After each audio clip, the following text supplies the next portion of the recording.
2020. Okey, baik. Okey, sekarang seperti biasa Menawar setiap pagi kita akan ke cerita Pagi Selangor dan kali ini kita bercakap tentang fenomena air pasang besar di Selangor. Apa yang kita nak tahu tentang fenomena ini kita bersama dengan Zanaria. Tapi sebelum itu, Munawar. Ya, sekarang ini sebenarnya ramai yang menjadi kerisauan sekarang ini sebab kita sekarang ini bukan saja mengalami dalam usaha untuk mengekang pandemik COVID-19 tapi sekarang ini kita dah berada di penghujung tahun iaitu musim tengkujuh. Ya, betul. Dan kita difahamkan di negeri-negeri pantai timur banyak pulau-pulau peranginan telah pun ditutup untuk kedatangan para pelancong khususnya. Bukan di negeri pantai timur je, di Selangor juga. Sebab itulah kita ada khusus orang kata laporan tentang air pasang yang akan berlaku di Selangor bersama Zanaria Zainal Abidin yang telah pun bersedia di lokasinya.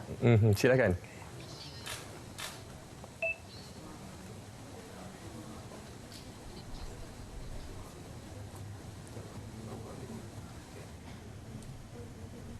Terima kasih rakan penyampai di studio Selamat Pagi Malaysia. Assalamualaikum dan selamat pagi.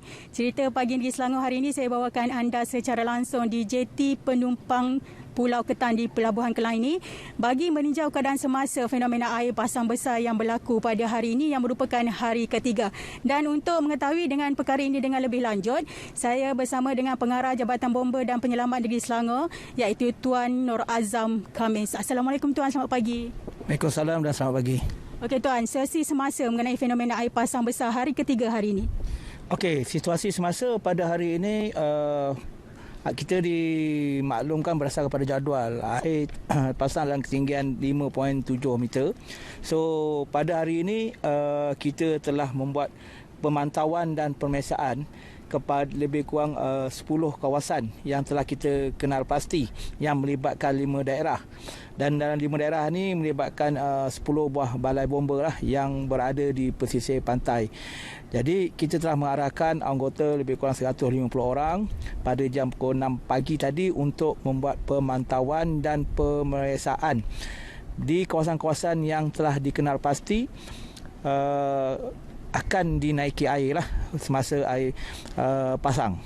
So pada maklumat yang kita terima dimaklumkan bahawa air telah berlakunya limpahan ke darat tetapi tidak mendatangkan kemerobayaan kepada masyarakat ataupun mana-mana di kawasan-kawasan yang rendah.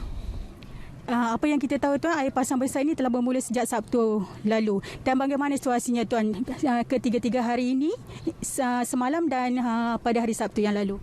Okey, berdasarkan kepada pemantauan kita dan laporan yang kami terima daripada balai-balai yang berhampiran, kita dapati keadaan air pasang ini berada dalam keadaan yang normal lah, mengikut air pasang lah. Maksudnya di sini kita berada dalam keadaan selamat lagi, di mana keadaan cuaca air pasang ini tidak melibatkan hujan.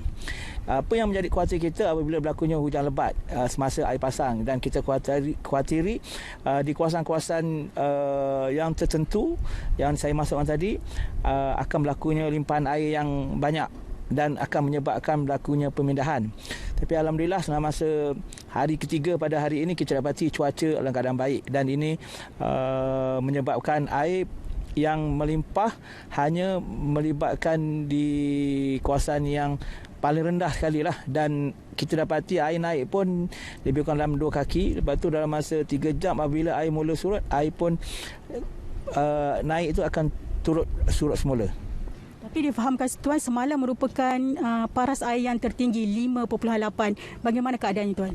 Okey, ada setengah-setengah kawasan terutamanya di daerah Kuala Selangor kita dapati air sebab laluan jalan raya itu berhampiran dengan kawasan pantai. Kita dapati air naik ke darat dan keadaan ini mengganggu sedikit lalu lintas. Tapi secara keseluruhannya keadaan masih lagi selamat dan terkawal. Dan pada bulan depan juga dijangkakan akan juga berlaku fenomena air pasang besar. Dan nasihat Tuan kepada penduduk-penduduk di sekitar pesisir pantai di Selangor ini? Okey, kita ingin menasihatkan kepada semua penduduk yang terutama yang berada di kawasan pantai. Pertamanya supaya tidak berada di kawasan pantai ataupun berhampiran dengan gigi air lah, untuk mengelakkan sebarang kemalangan. Dan yang kedua, kepada dengan nelayan kita nasihatkan pada masa ini supaya boleh menyusun jadual untuk ke laut. Sebab kita dapati bahawa pada bulan hadapan kemungkinan cuaca agak tidak berada dalam keadaan baik. Kita ramalkan keadaan hujan. Jadi dengan fenomena ini, air pasang besar dan juga dengan keadaan hujan kita dan mungkin berangin.